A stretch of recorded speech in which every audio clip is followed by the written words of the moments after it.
mismo, y empiezo a grabar. Las clases van a ser en su totalidad virtuales y los exámenes son presenciales. Y las clases van a componerse de este momento, que es nuestro encuentro para ver el tema, pero también, como es una clase que duraría 4 horas, lo que complementa este encuentro, porque 4 horas hablándole a la pantalla ninguno lo soportaría demasiado, lo que complementa este encuentro es aquellos materiales que les voy subiendo al aula virtual, ¿sí? Ahí también Sofi dice que es el primer, porque cambió de comisión, y Victoria porque se anotó fuera de término, Lucila, bueno, ahí hay varios, Fernando. Así que... Sí, profesora, yo también no entré porque no pude entrar, no sé, el link no me dejaba la clase pasada. Claro, porque como no queda en azul, a veces no pueden entrar derecho, no lo puedo dejar en azul, no sé por qué no queda en azul, ya probé, y no me deja dejarlo en azul ahí en la presentación, sí cuando se los mando por mail, o por una noticia, después se los voy a subir a una noticia si lo tienen siempre ahí, es en el único lugar que me deja que quede en azul y cliquen directamente y entren. Bueno, ahí también Laura es la primera vez porque no pudo conectarse. Bueno, entonces, la clase, como les decía, se compone de estos 2 momentos, y la idea es que ustedes puedan ir leyendo el material, tanto de lectura como ver los videos o el material que le vamos dejando. Antes de la clase se aprovechan mejor este momento. Si no pudieran, porque no les da el tiempo para hacerlo, y disponen de estas 4 horas, bueno, después de esta clase, ir a los materiales y a los videos, porque bueno, tienen también fresco el tema, que es la manera en donde más pueden aprovechar los materiales y tener fresquito el tema para poder trabajar, ¿sí? El día de hoy empezamos con las escuelas de pensamiento. Las escuelas de pensamiento las vemos divididas en 2 clases. Hoy vemos la primera parte de las escuelas, que sería los preclásicos, que son mercantilismo y fisiocracia, y los clásicos. Tampoco vamos a ver todos los clásicos hoy, pero vamos a ver los 2 más importantes, ¿sí? ¿Alguna duda, pregunta hasta acá?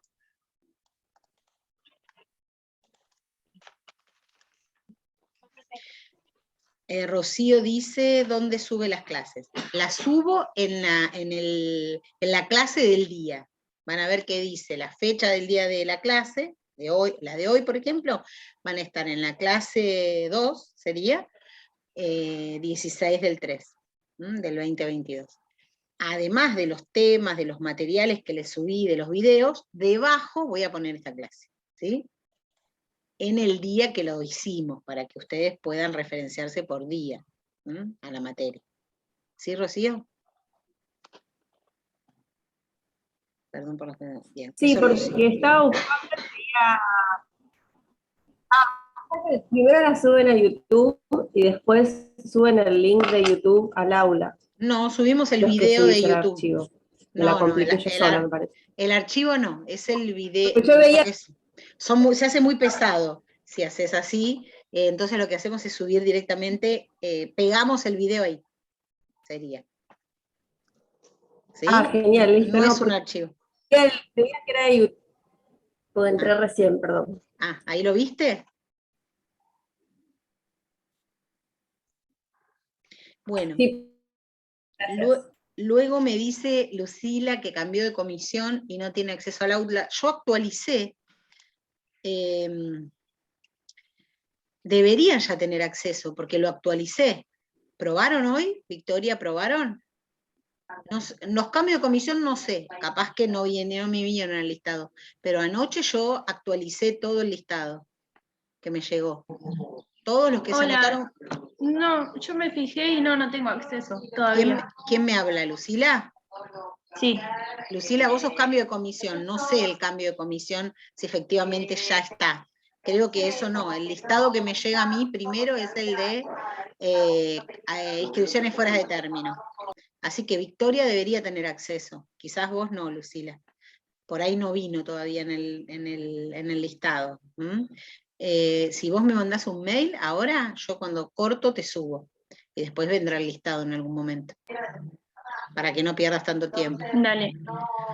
Y Dale. los demás, inscriptos fuera de término, deberían ya tener acceso. Si no, algo pasó. Mi mail es... El que más uso es este, en la plataforma tienen otro, también lo veo, pero lo veo menos. Ahí está, ahí se los puse, vanessa.repeto@gmail.com. Pónganme de qué materia, porque doy economía en otras universidades y me empiezo a confundir a dónde los tengo que subir, ¿sí? Y comisión. Materia, comisión y universidad. Bueno, ya estaríamos entonces. ¿Les parece que larguemos? No sé si hay alguien más que tiene alguna pregunta más de formal, o largamos.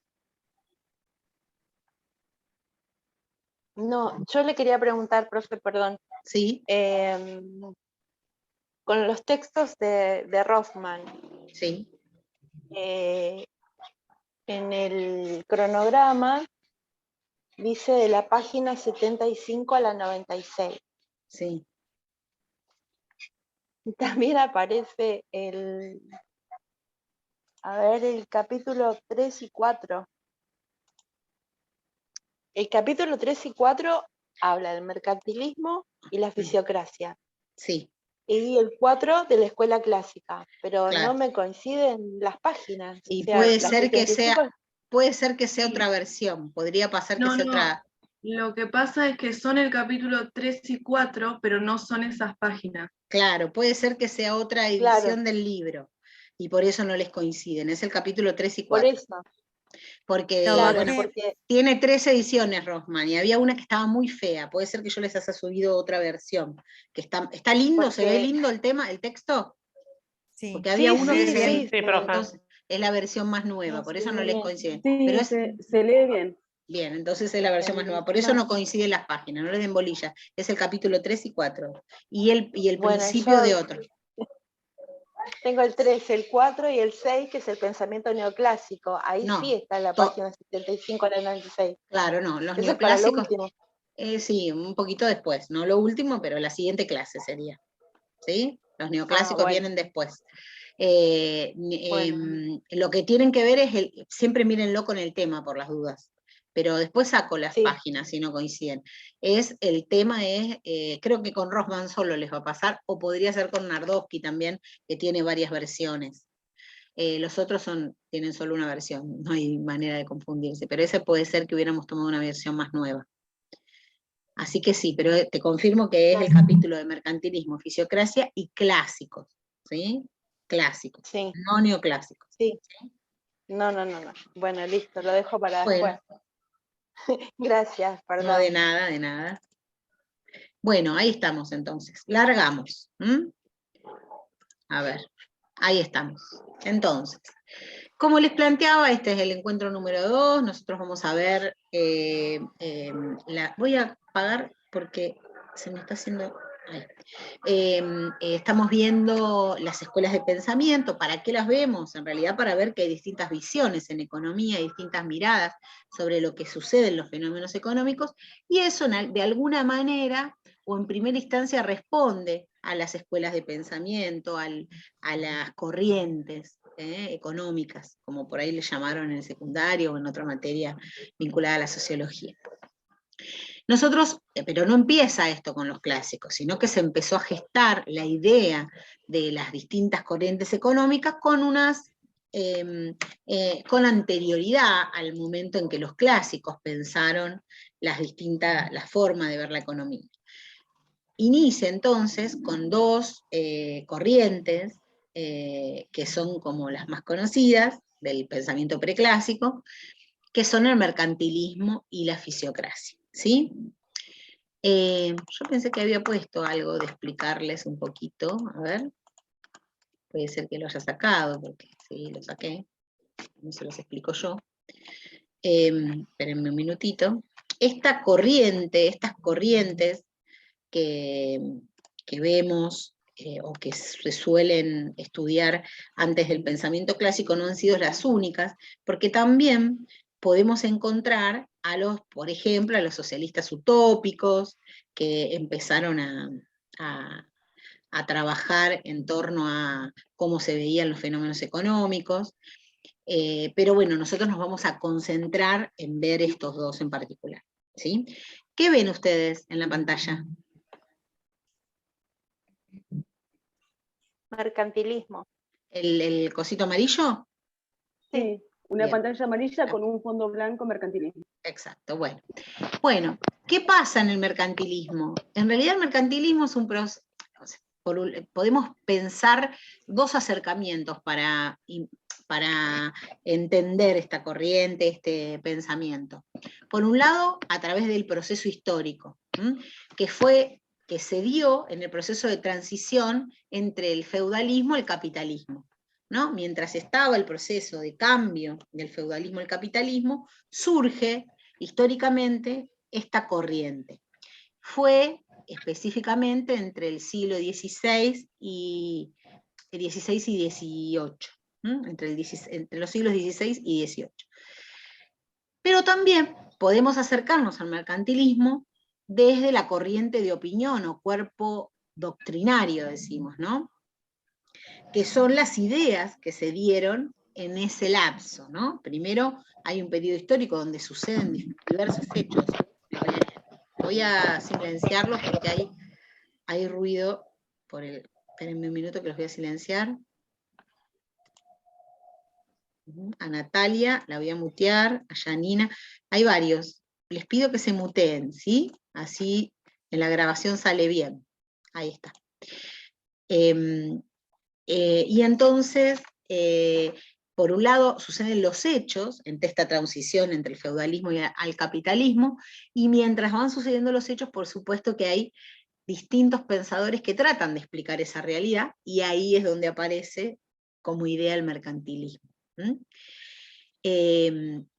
Entonces, finalmente, el cuerpo de ideas del mercantilismo nace contemporáneamente al proceso del nacimiento del capitalismo.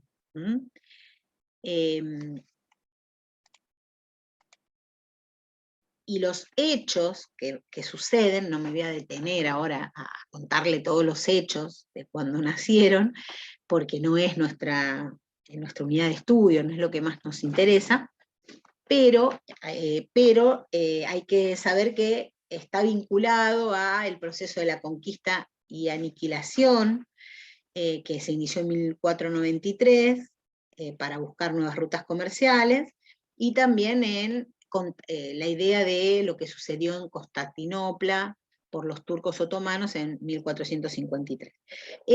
Pero esto se los digo para que ustedes lo tengan como dato, es un momento muy cruel de la historia, entonces bueno, entender que estamos parados ahí, no es necesario que esto lo sepan, se los cuento como dato para que lo comprendan.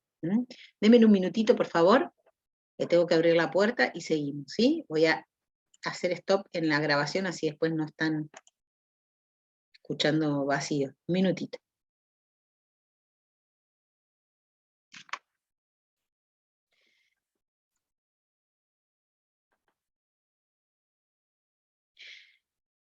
Ahí estamos. ¿Vuelven a ver lo de mercantilismo? Sí. Bien. Bueno, entonces, el mercantilismo como proceso histórico aparece a partir de que se da la idea de el desarrollo del capital dinerario, ¿no?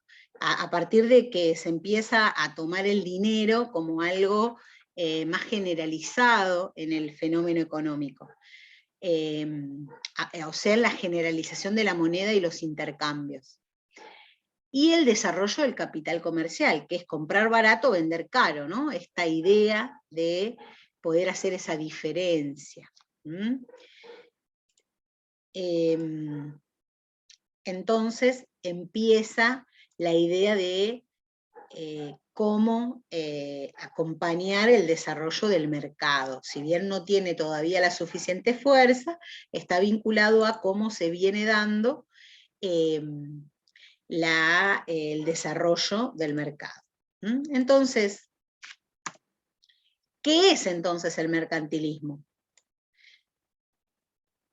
Es un conjunto de ideas políticas y económicas que tiene como fundamento el mercado, y planteaban que la verdadera riqueza de las sociedades o de los pueblos estaba la cantidad de oro o de plata que se podía acumular a partir del comercio que él mismo realizaba con el resto del mundo, y para eso entonces impulsaban o estimulaban las exportaciones, vender mucho hacia afuera, y limitaban las importaciones, aplicando políticas de tipo proteccionista, ¿no? Bastante para afuera, pero que no ingrese demasiado, que nos prohíba la posibilidad de comerciar internamente.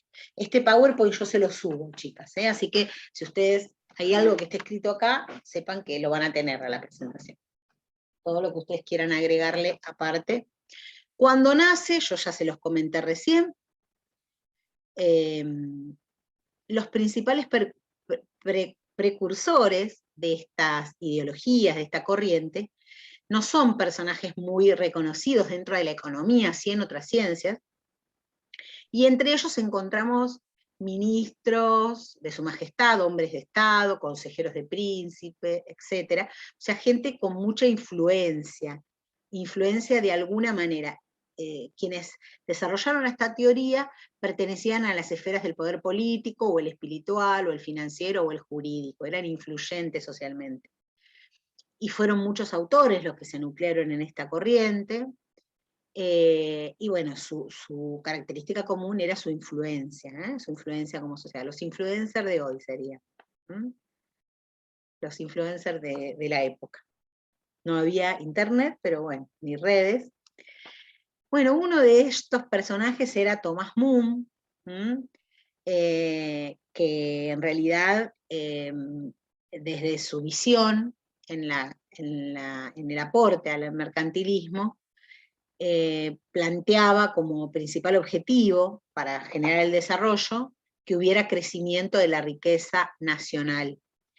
Y aunque seguía considerando que el oro era la riqueza principal, admitía que existían otras fuentes de riqueza, otras mercancías que también hacían rico a una sociedad, o rica a una sociedad. Otro era un eclesiástico, Antonio Serra, que planteaba que lo más importante para generar riqueza era tener una balanza de pagos favorables. ¿Eso qué significa? Que haya muchas exportaciones y pocas importaciones, ¿sí? Entonces hablaba de una balanza, miren qué mal que quedó esto, con el coso no se ve la primera parte, que las exportaciones y las importaciones no estén equilibradas, sino que haya mayor cantidad de importaciones, de exportaciones que importaciones. Pero así como nombramos estos dos, podríamos nombrar un montón de personas que fueron teniendo ideas que son siempre recurrentes en pensar que la riqueza está vinculada a las mercancías o al oro, ¿sí? También hay que pensar que como se piensa una teoría tiene que ver con el momento histórico, y el momento histórico era el inicio del capitalismo, esta transición. Y el pensamiento de mercantilista tiene la riqueza, la complejidad y las contradicciones de la propia vida económica, y de las contradicciones de un momento histórico en donde se pasaba de un régimen a otro, ¿sí? Entonces, hay una concepción que el dinero es sinónimo de riqueza. ¿Y por qué razón se piensa que el dinero es sinónimo de riqueza? Y la respuesta de los mercantilistas es simple. Dicen que el dinero es riqueza porque te da poder de compra, ¿sí? Eso es lo que valoran, eso es lo que perciben como riqueza concreta, riqueza real.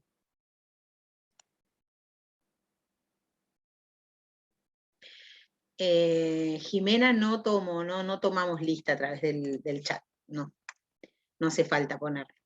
Bueno, entonces, si quisiéramos pensar en un esquema en donde podríamos pensar de qué manera se genera o se puede interpretar el dinero, desde el pensamiento mercantilista, el esquema es que el dinero, puede servir como unidad de cuenta, como medio de pago o como reserva de valor. Bueno, la función medio de pago nos permite que la generación de transacciones lo que nos permite poder de compra.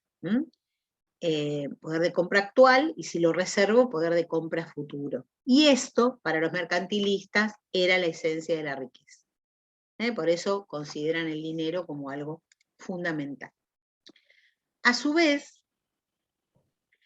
las ideas de los mercantilistas están como ligada a la historia económica de Europa, del siglo XVI, que está marcada por la entrada de grandes cantidades de oro y plata, que se provienen de nosotros, del Nuevo Mundo, ¿no? de la América. Y además hay un aumento sostenido de precios porque en realidad había bastante circulante. Entonces hay una concepción, una idea de que donde hay abundancia de dinero, hace que los precios aumenten. ¿Por qué? Porque hay mucha demanda de bienes, ¿sí? Esto lo vamos a ver con detenimiento cuando hablemos de oferta y de demanda. Pero bueno, cuanto más se busque una cosa, más aumenta los precios de ese bien, ¿sí? Espérenme un minutito que voy a silenciar. Ay, no logro entrar a... Ahí está. Ángeles, te silencio. Ahí está.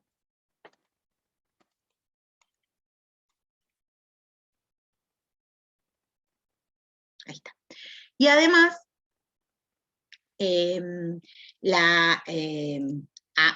cuando aumentan los precios y aumenta la cantidad de producción, también aumentan las tasas de interés. Eso también lo vamos a ver con detenimiento con los neoclásicos en su momento. Aquí les ponía una idea de lo que es la balanza comercial. La balanza comercial es la diferencia, como les decía, entre importaciones y exportaciones, y decimos que hay una balanza positiva cuando las exportaciones son mayores que las importaciones, y es negativa cuando las importaciones son mayores que las exportaciones. Importaciones es lo que nosotros le vendemos al mundo, lo que un país le vende al mundo. Exportaciones. Y importaciones es lo que el mundo nos vende a nosotros. ¿Sí? No sé si lo dije al revés inicialmente. Parece que dije mal. Exportaciones es lo que nosotros le vendemos al mundo, lo que un país le vende al mundo, sale para afuera. Y importaciones es aquello que ingresa al país, porque nos ingresa, es lo que el mundo nos vende a nosotros. Si hay más exportaciones que importaciones, tenemos una balanza positiva. Al revés, es negativa, ¿sí? Los mercantilistas promovían una balanza positiva, más exportaciones que importaciones, ¿sí? Y cuando eso no se daba, protegían. ¿Qué quiere decir? Que recomendaban tomar medidas para que no se siga exportando, no se siga importando y se exporte más. Hoy me trabé. Bien, hay mercantilismo. ¿Estamos bien con el mercantilismo? ¿Se comprende lo que es? Sí, profe. Bien. Sí, profe. Muy bien. Bueno, fisiocracia. Justamente la fisiocracia es una escuela de pensamiento que surgió primordialmente en Francia durante el siglo XVIII. Significa el gobierno de la naturaleza, el poder de la naturaleza. Phys significa naturaleza, kratos significa poder, de alguna manera gobierno o poder de la naturaleza, como les decía, y la perspectiva de la fisiocracia, o de los fisiócratas, es promover todas aquellas actividades que provienen de la tierra. Planteaban que la riqueza no viene del oro ni de la plata, sino de la tierra y del trabajo que en la tierra se realiza. Entonces la riqueza viene de la tierra, por lo que la agricultura producía mucho más de lo que realmente se necesitaba para esa sociedad en particular. Los fisiócratas van a sostener que el derecho natural del hombre siempre va a consistir en disfrutar el resultado de su trabajo, y que ese disfrute tiene que armonizarse con el derecho de los demás. Que los gobiernos no tienen que interferir en esas relaciones o en los asuntos económicos, más allá del mínimo necesario para funcionar bien, ¿no? El gobierno tiene que proteger la vida, la propiedad y mantener la libertad de contratación, pero no meterse en los arreglos institucionales económicos, ¿sí? Los fisiócratas promueven también ese laissez-faire, que después decimos que también lo tiene los clásicos, dejar hacer, dejar pasar significa, y eso está relacionado a que no exista una intervención del Estado en la economía. Entonces, se va a referir, esta laissez-faire se va a referir a una libertad completa en la economía. ¿Qué significa eso? Significa libre mercado, que cada uno pueda comprar y vender donde decida. Libre manufactura, libre producción, que se pueda producir lo que cada agente o actor económico decida producir. Que haya impuestos bajos o nulos, que el Estado no detraiga con impuestos. Que el mercado laboral no esté regulado, o sea que sea un arreglo institucional entre un trabajador y un empresario capitalista. Y que por supuesto haya mínima intervención de los gobiernos en todos los aspectos. Eso es a lo que se refiere el laissez-faire. Entonces, podemos esquematizar la idea de la fisiocracia de la siguiente manera. La tierra produce alimentos que sirven para criar ganado y para vivir y comercializar, para comerlos y comercializarlos. Ambas cosas generan dinero, con el que se pagan las manufacturas, o sea, las otras cuestiones que se compran, los bienes que se compran. Entonces, toda la riqueza sale de la tierra. Por lo tanto, la agricultura es la única fuente de riqueza. Los fisiócratas, la agricultura, como les decía, que es el único sector que es genuinamente productivo en la economía, y es el que permite generar un excedente del cual dependen todos los demás, porque si no estuviera, no estarían los insumos básicos para producir los otros elementos. Entonces, esta idea lo que hizo fue incrementar la proporción perteneciente a los terratenientes, a los dueños de la tierra, y el excedente se destinaría a poder elaborar y consumir productos manufacturados, con lo cual, si hay mucha producción primaria va a haber mayor excedente, y ese excedente va a servir para poder consumir y producir productos manufacturados, lo que hace aumentar la demanda, y así se genera riqueza en la nación, dicen los fisiócratas. Entonces, la riqueza, para esta corriente, este pensamiento, esta escuela, da una noción vinculada a la capacidad de producción, y no a la cantidad de oro y plata que se posee. Por lo cual van a centrar su estudio no en el dinero y cómo fluye este dinero en el sistema económico, sino en las fuerzas reales que permiten el desarrollo económico, ¿sí? Van a mirar entonces qué pasa con la tecnología, con la capacidad de producción, etc. Entonces, la fisiocracia se opone al mercantilismo en la idea de que haya un Estado activo que fijara medidas proteccionistas. O sea, los fisiócratas dicen, no, el Estado no tiene que impulsar ninguna medida, tiene que dejar actuar a la fuerza del mercado. En cambio, el mercantilismo sí promueve un Estado más activo. Para los fisiócratas, la intervención del Estado en distintas etapas de la producción y la distribución de los bienes va a generar una merma en la actividad económica y en la prosperidad o la posibilidad de generar riqueza en general. Entonces plantean que, como ejemplos, plantean que los monopolios dominan ciertos sectores de la economía, y esto hace que la clase burguesa, que para ellos es parasitaria, se esté fortalecida. Entonces, mercantilismo sostiene que la base de la riqueza es la acumulación de metales preciosos, y que en su medida proceden del comercio internacional, porque es aquello que puedo vender hacia afuera. En cambio, para la fisiocracia, la riqueza es generada por la agricultura. Y el agricultor, para la fisiocracia, es el único actor económico, el único individuo cuyo trabajo produce para ellos más que el salario que va a percibir.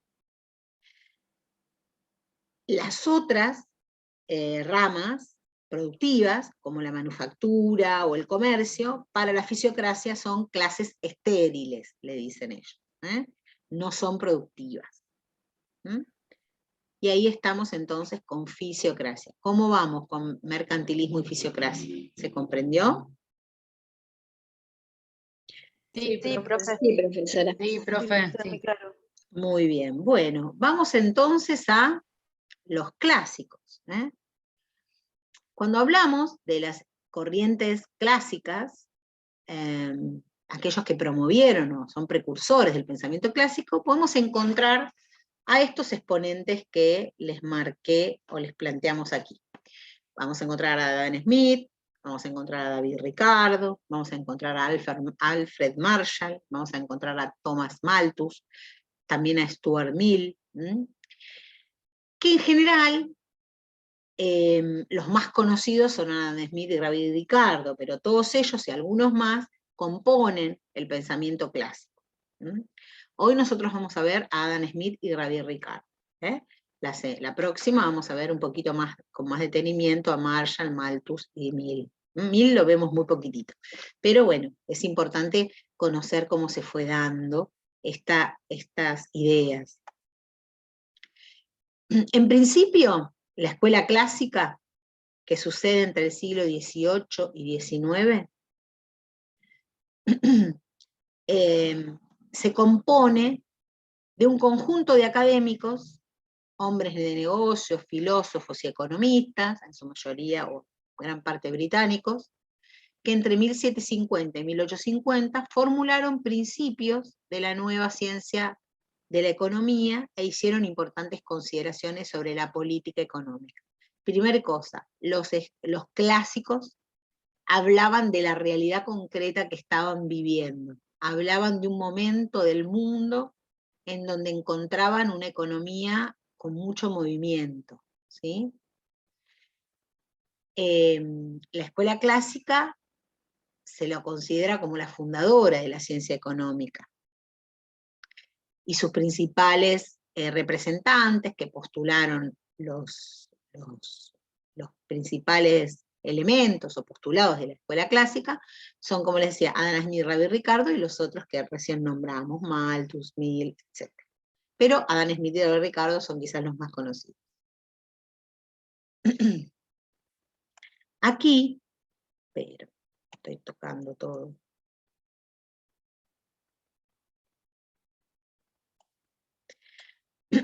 La escuela clásica se da, voy a tener un ratito de buscar agua, acá tengo, justo mi nena dejó.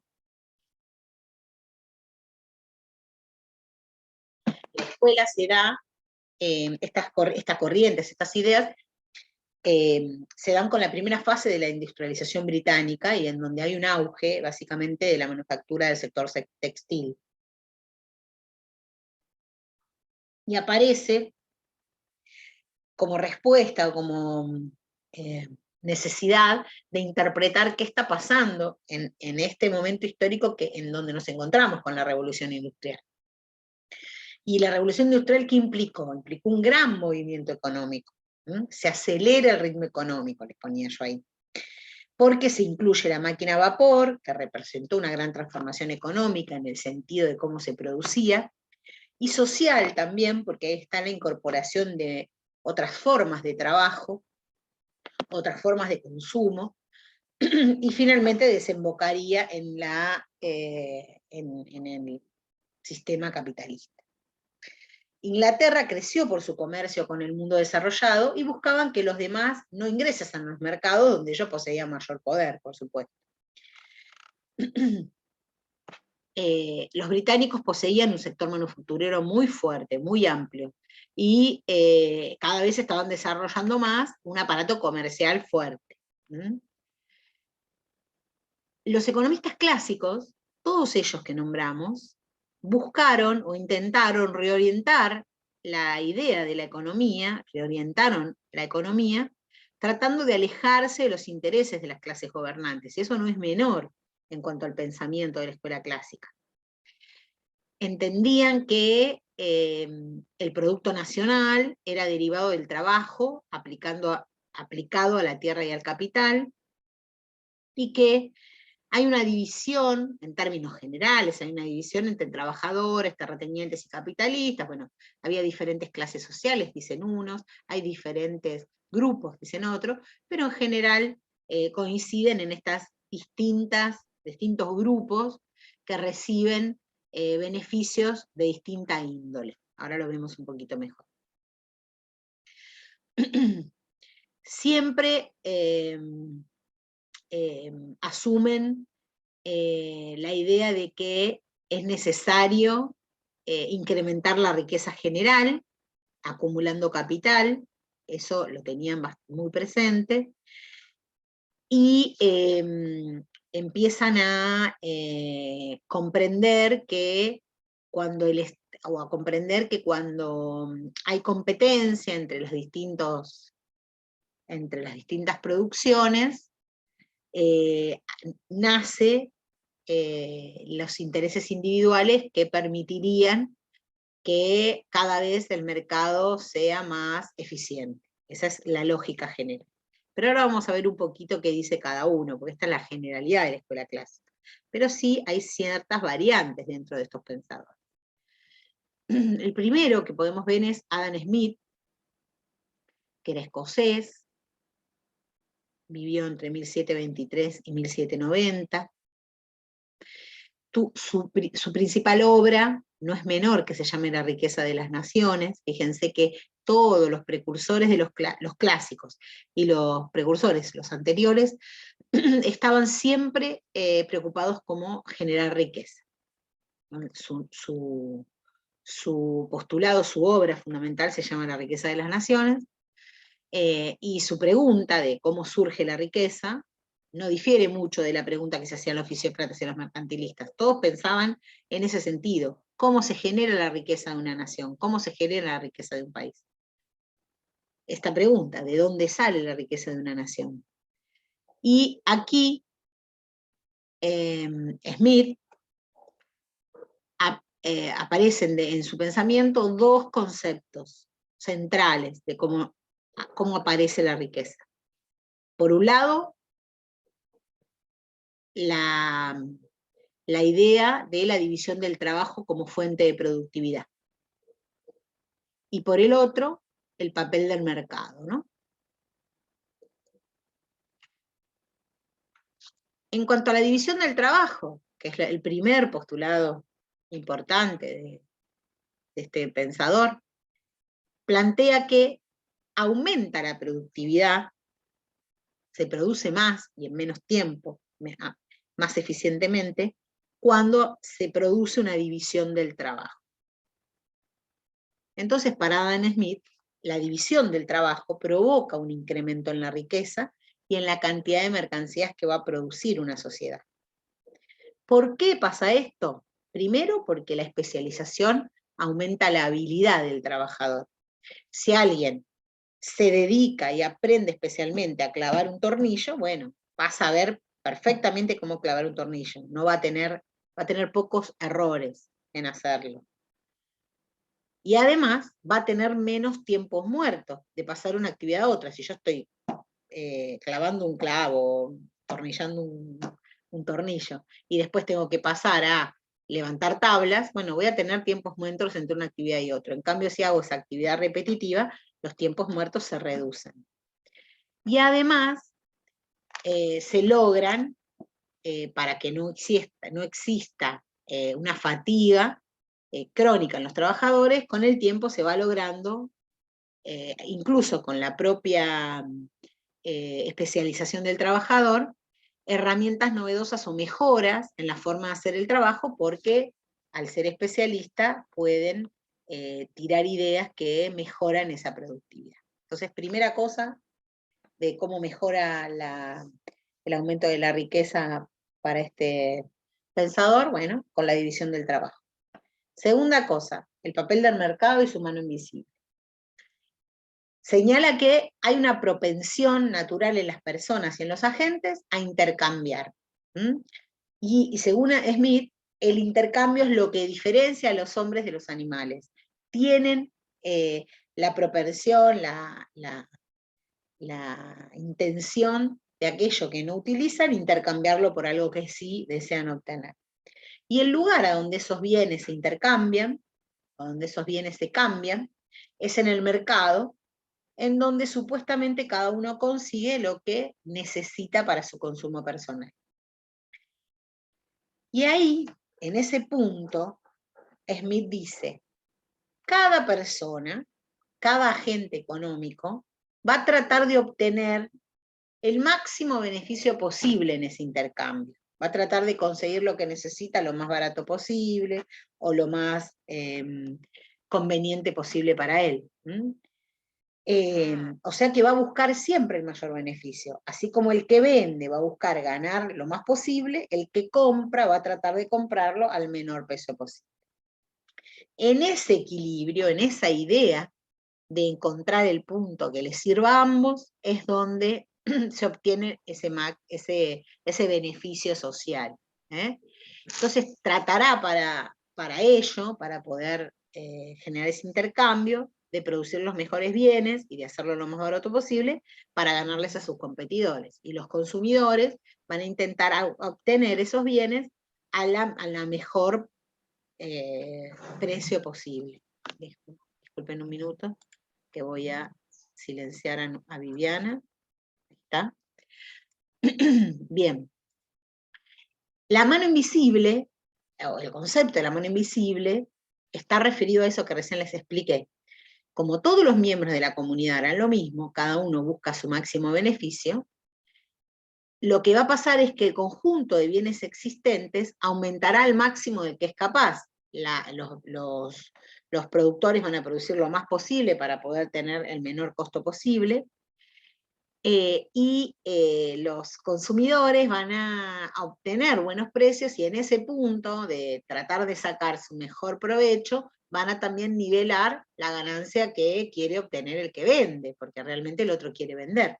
Entonces, sin que nadie lo decida, de alguna manera en forma centralizada, a partir de un número infinito de decisiones individuales, se va a obtener ese máximo u óptimo social. A eso se refiere el concepto de mano invisible.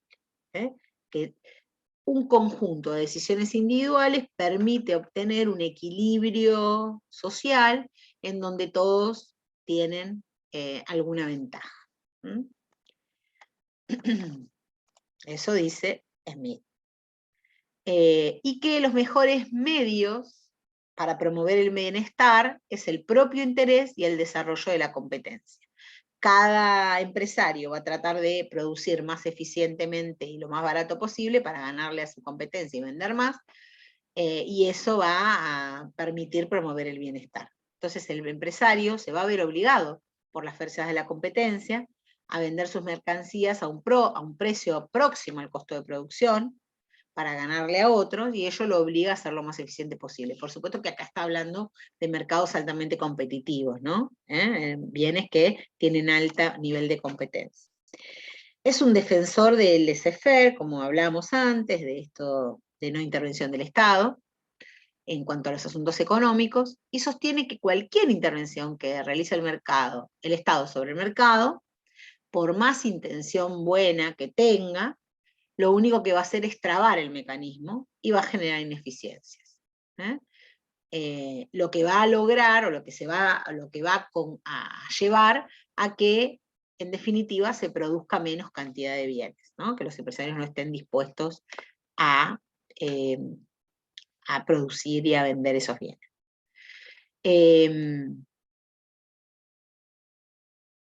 También Adam Smith plantea que en el marco de la interacción entre la oferta y la demanda, algo que ya venían diciendo los anteriores pensadores, que el precio tiene una relación directamente proporcional con la demanda, ¿sí? Que cuanto mayor demanda de bienes hay, los precios van a subir. Y que cuanto menos demanda de bienes haya, van a bajar, va a haber una baja en los precios. ¿Qué significa esto? Que cuando vemos que hay, cuando se produce mucho de un bien, cuando hay mucho bien disponible y muchas personas que lo quieren comprar, llega un momento en donde si ese bien empieza a ser querido por varios oponentes, por varios consumidores, tiene que haber algún mecanismo de distribución posible. Si yo vendí las producciones que tengo y tengo 10 sillas, me quedan 10 sillas para vender y tengo 30 personas que lo quieren comprar. ¿A quién se lo vendo? Tengo 10 sillas y 30 personas que la quieren comprar. Si pensamos en términos económicos, ¿cómo va a decidir económicamente o racionalmente una persona a quién se lo vende? Y al que me paga más. Exacto. ¿No? Ese mecanismo es lo que les está diciendo que cuando hay mayor demanda, los precios suben. ¿Por qué? Porque tengo que encontrar un mecanismo distribuidor.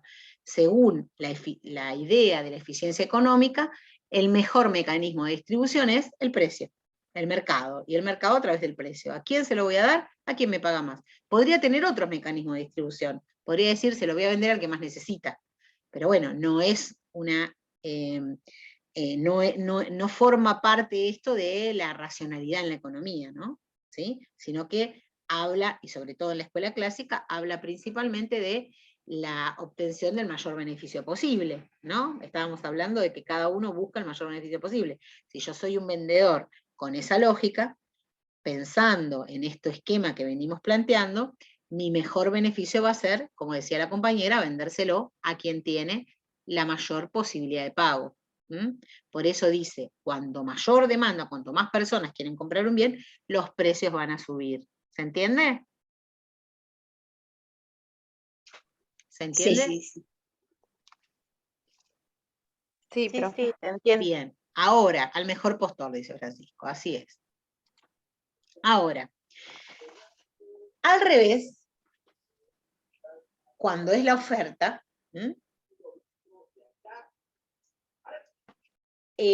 vamos a encontrar que si estoy vendiendo un bien y nadie lo compra, bueno, es probable que el vendedor baje los precios para venderlo, ¿sí? Esa es una racionalidad económica, ¿no? Porque, bueno, ¿para qué me va a quedar de clavo eso ahí? Trato de venderlo, ¿sí? Bien, vamos a David Ricardo entonces, Esto que yo les digo son como complementariedades de lo que por ahí los videos que les subí no dicen, ¿sí? O dicen generalidades, por eso yo me concentré en complementar esos videos que tienen en la plataforma, ¿sí? Que son bien completos. Ahí tenemos a David Ricardo, que su postulado, su obra fundamental es Principios de Economía, Política y Tributación. Es inglés, escribió este texto en 1817. Fíjense que escribió 40 años después que Smith. Y Ricardo ahí se enfrenta con los primeros conflictos que el crecimiento industrial había generado. Smith habla del inicio de la revolución. Bueno, por lo menos cuando se estaban dando los primeros pasos en el sistema capitalista, ¿no? Cuando se estaba consolidando. Definiría a la economía como la ciencia que se ocupa de la distribución del ingreso entre las clases sociales. Así lo pensaba Ricardo. Él desplaza el énfasis desde la producción a la distribución y toma como punto de partida para el posterior estudio del comercio internacional. David Ricardo concentra su idea en qué pasa en el comercio internacional. Podemos resumir la idea de Ricardo en 3 postulados. 1, la teoría de la distribución. Ahora vemos qué es. 2, las ventajas comparativas en el comercio exterior. Y 3, la teoría sobre valor, trabajo y renta. Esos son sus postulados. Empecemos con la teoría de la distribución. ¿Qué es lo que dice Ricardo? Dice, bueno, hay 3 clases sociales. Esas clases se componen. Un grupo son trabajadores, otro grupo son empresarios y otro grupo son terratenientes. Que en realidad toman ese nombre, toman ese rol, según cómo reciben el ingreso que generan. Y esto está relacionado con esto. Un trabajador, el ingreso que va a recibir siempre va a tomar el nombre de salario. porque cobra en base a al trabajo realizado. O sea que el ingreso que genera la clase social de los trabajadores se llama salario. La clase social empresaria, del empresariado, lo que va a recibir no es un salario, sino que va a recibir los beneficios o las ganancias de la inversión realizada. O sea que va a recibir el ingreso que genera en la sociedad, va a tomar el nombre de beneficio o ganancia. Y los terratenientes, que son aquellos que son dueños, tienen la propiedad de la tierra, que las ponen a disposición de los empresarios, haciendo las tierras productivas, lo que van a recibir, o el ingreso que generan o que reciben, toma el nombre de renta. ¿Sí? Entonces, podemos decir que las diferentes clases sociales distribuyen el ingreso de diferente manera. Los trabajadores, el ingreso que genera se llama salario, los empresarios beneficios o ganancias, y los terratenientes rentas. ¿Sí? Fíjense, terratenientes, la renta de la tierra, los empresarios, los beneficios o ganancias, y los trabajadores van a recibir salarios. ¿Sí? En el siglo XIX existían 3 clases sociales, y aquí está el esquemita para que recuerden sus nombres, y pensemos también en sus características como clase social, ¿no? Por supuesto que los que más ventaja obtenían eran los terratenientes. El segundo postulado, la teoría de las ventajas. ¿Sí? ¿Puedo hacerle una pregunta? Y entonces, a su vez, los terratenientes, ¿no tienen una ganancia cuando rentan la tierra? Se llama renta, no se llama ganancia. Ah, perfecto. ¿Sí? Toma el nombre de renta, porque ganancia es cuando vos haces una inversión económica y eso te da mayor, o sea, haces una inversión en dinero y te da mayor dinero. En este caso, los terratenientes lo que hacen es poner a disposición sus tierras. Y ese ingreso que reciben por el alquiler de las tierras se llama rentas. Rentas, ¿sí? Por eso cuando hablemos de renta en economía hacemos referencia a eso. Muchas gracias. No, de nada. Bueno, las teorías de las ventajas comparativas en el comercio internacional, él habla de que es necesario que cada país se especialice. Él habla de nuevo de la división, la especialización en el trabajo, pero ya no lo habla a nivel micro, como nos hablaban antes, ¿no? La división del trabajo dentro de la empresa, sino que habla de dividirse o especializarse en las producciones en las cuales un país tiene mayor ventaja comparativa con respecto a otro. Por ejemplo, Argentina, ¿sí? Vamos a mirarlo en términos concretos. ¿Tiene mayor facilidad para producir granos o para hacer manufacturas? ¿Qué les parece a ustedes? No, Para producir granos.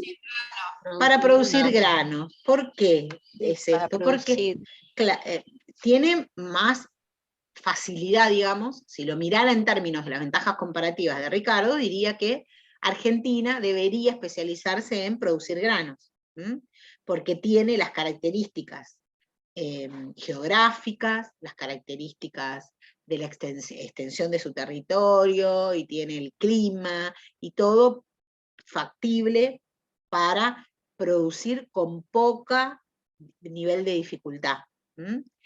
Entonces, también tiene la posibilidad de producir con un menor costo que otros países, que por ahí tienen que producir en altura, porque no tienen extensión de territorio, o no tienen un clima favorable como tiene Argentina. Entonces, ¿qué decía David Ricardo? ¿Para qué todos los países van a hacer todo? Hay que dividirse sobre lo que mejor sabe hacer cada país. Los que tienen que trabajar sobre la producción primaria, que se dedican a la producción primaria, los que hacen manufactura, dependiendo de dónde tienen la especialidad, se tienen que dedicar a eso. Y eso, entonces, debe hacerse a escala internacional. Bueno, después podemos encontrar los problemas de esta idea de Ricardo, pero eso es lo que él postulaba, ¿sí?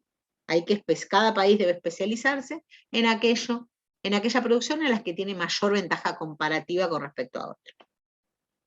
Y el tercer postulado es la teoría sobre el valor, el trabajo y la renta.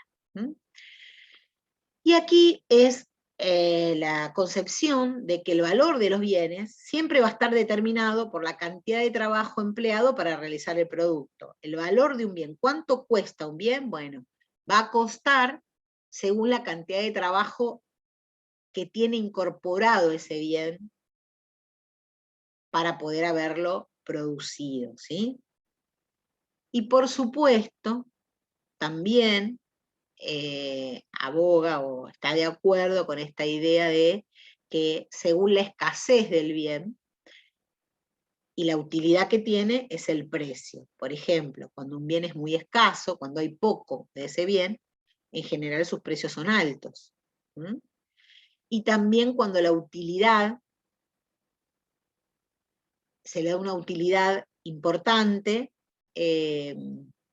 la variación de los precios también nos aparece, pero en otro sentido. Por ejemplo, yo digo, un diamante no tiene un nivel de utilidad muy alto para la vida del hombre, sin embargo es escaso, es un bien escaso los diamantes. No hay millones de diamantes, ¿sí? Hay pocos, en relación a la disposición de otros bienes, y es muy caro. Sin embargo, su nivel de utilidad para la reproducción de la vida no es tan alto. El agua, bueno, ahora el agua siempre fue nuestro ejemplo más sencillo, pero ahora, bueno, dentro de poco eso supongo que lamentablemente va a cambiar. Pero el agua no tiene un valor tan alto. Uy, está pasando algo en mi compu. Se está volviendo loca esta. Sin embargo, es de una gran utilidad para el desarrollo de la vida.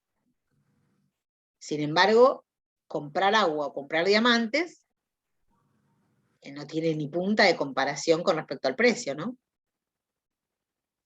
Entonces, lo que Ricardo planteaba era que siempre los precios se van a explicar de acuerdo a su escasez y a su utilidad.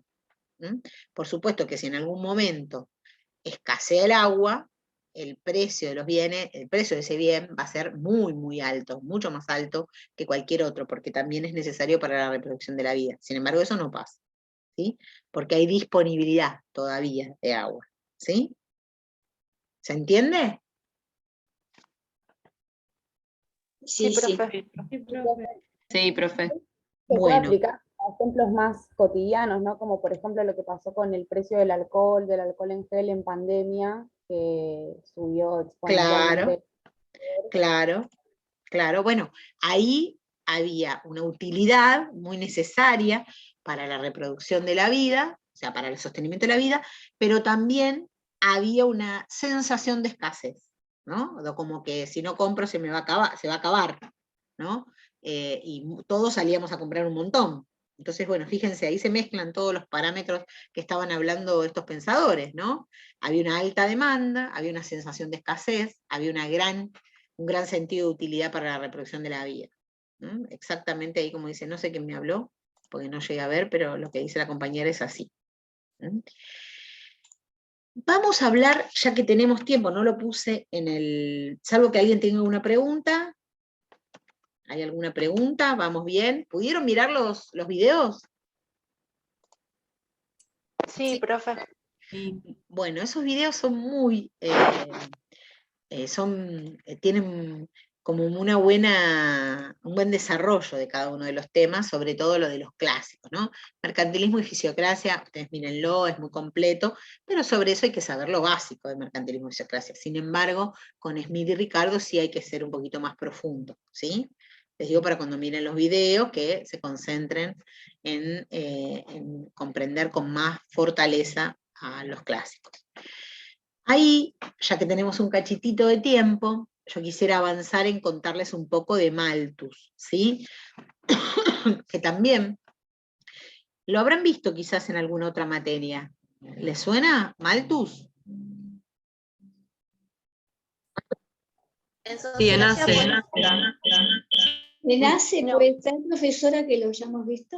Puede ser, no sé, Sí, en ACE. puede ser. Cuando yo cursé no lo veía, pero bueno, ahora puede ser que estuviera. También puede ser en sociología, por las cosas que plantea Malthus, que ahora van a ver. Bueno, Claro, habían discípulos de Malthus en sociología política, o que claro, estaban en la doctrina de él. Claro, porque hay bastante ahí de la sociología, hay bastante para estudiar de Malthus con lo que dice. Bueno, ¿qué nos dice Sí. Malthus? Bueno, Malthus es nacido en 1766, está en esa etapa en particular, en donde hay él tiene una marcada tendencia a hablar sobre el principio de la población, cómo la población, estaba preocupado cómo crecía la población, ¿no? Y él planteaba que la población tiende a crecer en una progresión geométrica. ¿Qué significa esto? Que va creciendo progresivamente mucho más rápido que lo que aumentan los alimentos, lo que crece la producción de alimentos, que aumenta en una progresión aritmética. O sea que él le preocupaba que la población se encuentre siempre limitada por los medios de subsistencia que existen. Él era filósofo y teólogo, estudió teología, y tenía como una gran incidencia sobre el pensamiento económico, que estaba como vinculado al pensamiento económico porque ejerció como profesor de economía durante muchos años. Él está vinculado a la economía clásica justamente desde el pensamiento vinculado a David Ricardo, ¿no? Sin embargo, polemiza con David Ricardo por algunas de las cuestiones que Ricardo plantea.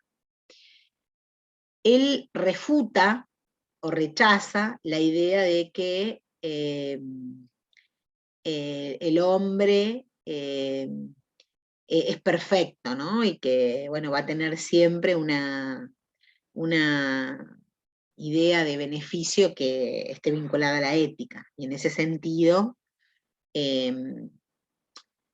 plantea que hay hombres buenos y libres unidos bajo un contrato social y que ese contrato social es limitado. Y se dedica a estudiar la población o los principios de la población, con esa preocupación que les decía, y a partir de sus diferentes estudios, presenta que, o plantea que hay diferentes obstáculos que no permiten que haya una sociedad plena en términos de la posibilidad de su reproducción, y que esto viene a ser un obstáculo para el crecimiento de la economía, pero que también hay que tener presente que la población creciendo de esta manera iba a llegar a un momento que iba a chocar con la capacidad de la producción de alimentos. Iba a haber muchas más personas que la capacidad de producir alimentos. Sin embargo, él planteaba que había alguna cuestión que iba a limitar el aumento de la población y que esto no se debería intervenir sobre ello efectivamente para que no hubiera más crecimiento, ¿no? Cuanto más desbalance hubiera entre el crecimiento de la población y el aumento de la producción de alimentos, iba a haber muchos conflictos y hambrunas sociales. Entonces,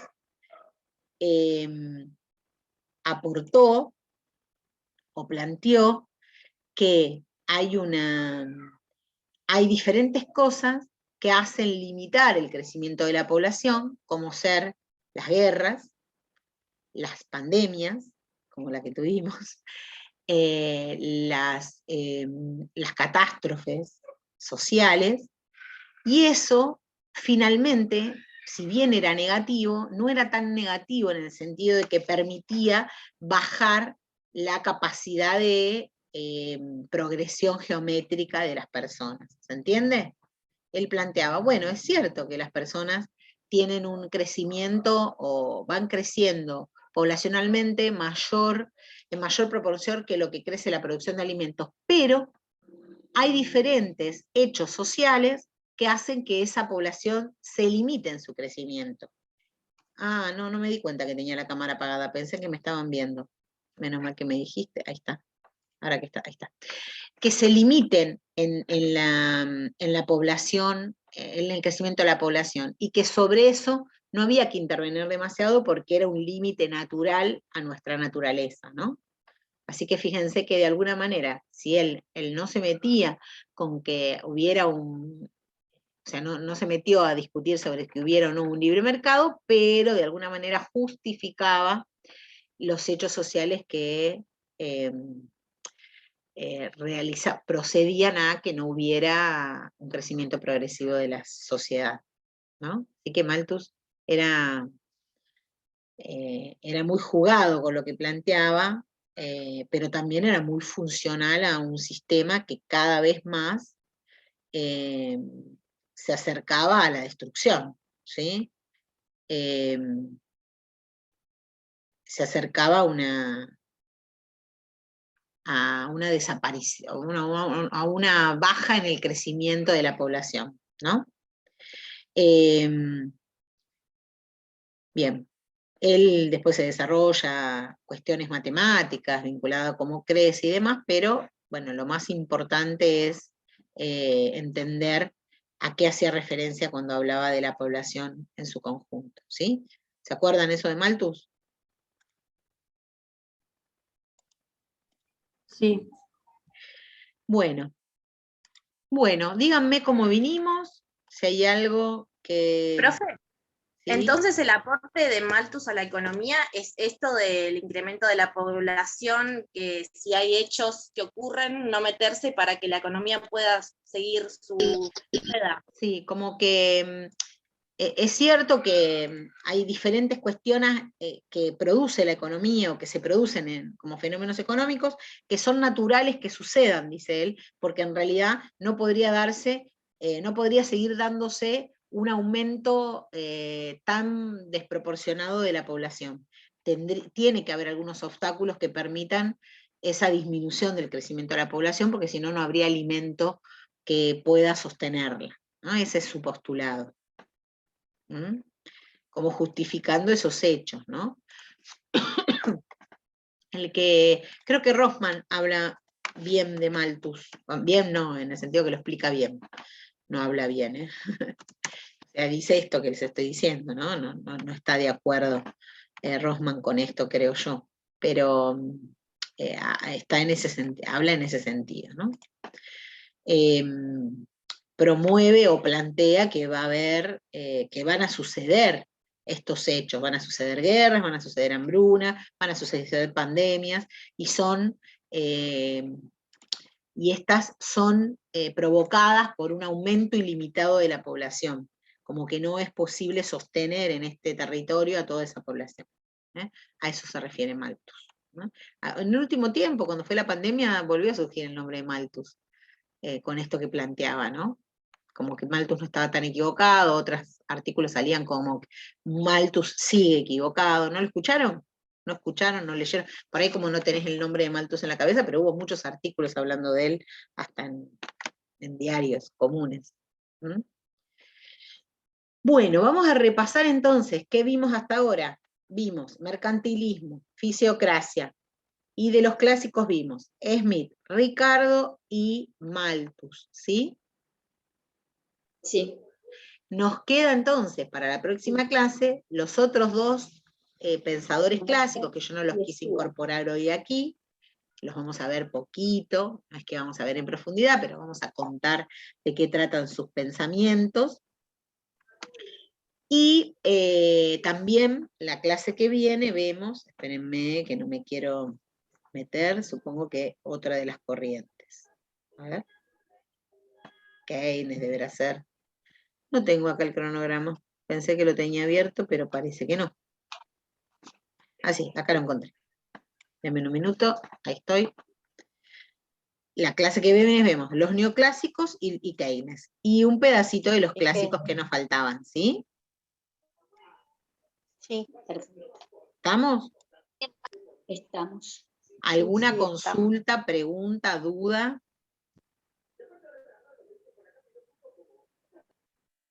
No, Por mi parte no, Sí. así que no Ahí sé el resto de los está. compañeros. Ahí está lo que tenemos que leer para la próxima clase, ¿no? Exacto. En el cronograma que está subido en la plataforma, les dice que leer.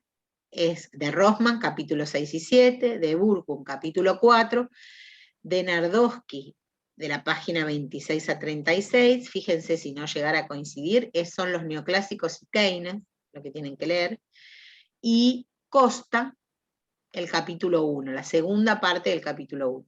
Todo eso, ¿sí? Hablan de los mismos autores, nada más que cada uno va aportando diferentes elementos, no hay uno que digamos está completo, ¿sí? Justamente pasa esto aquí porque nosotros no usamos manuales de economía tradicionales, que son como muy densos, usamos material un poco más tranquilo, más light. Entonces, al ser light, no tenemos todos los elementos en uno y por eso tenemos que combinarlos, ¿sí? Por eso ustedes dirán, ¿por qué lo mismo de tantos autores? Bueno, justamente por eso, porque darles uno solo estaría incompleto, pero darles un manual de economía donde les explica a las escuelas en millones de páginas cada una, tampoco tiene sentido para la carrera que ustedes siguen. Por eso se hace como un recorte de diferentes autores. ¿Sí? Sí, gracias. Pregunta, profe. ¿Sí? En la fotocopiadora de San Miguel, ¿usted mandó el material para todo el cuatrimestre? Sí, sí. Todo. Ah, bueno, porque hoy averigüé y me dijeron el precio y entonces, nada, yo para encargar y ya tener Sí, todo. mandé a la de Luján, una que se llama la de Luján, a Tecnocopy y a Full algo. Fulltech. Bueno, Fulltech, a esos 3 que son las que tengo. Sí, a esa se ¿Sí? me mandé. A Gracias. esas 3. Bueno, entonces estamos. Si no tienen consultas, preguntas, dudas, igual me pueden escribir. Y a quienes no tienen acceso al aula virtual, mándenme mail, que ahora al cortar lo subo. ¿Sí? Bueno, me alegro, Bueno. Marina, que se haya entendido. Le subo el power también, que me acordé ahora, Gracias, ya cuando profe. cortamos. Bueno, Gracias, profe. hasta el miércoles Muchas entonces. gracias, profe. Nos vemos. Hasta el Gracias, miércoles. profe. Muchas gracias. Adiós. Chao a Buen todos. fin de Chao. Adiós.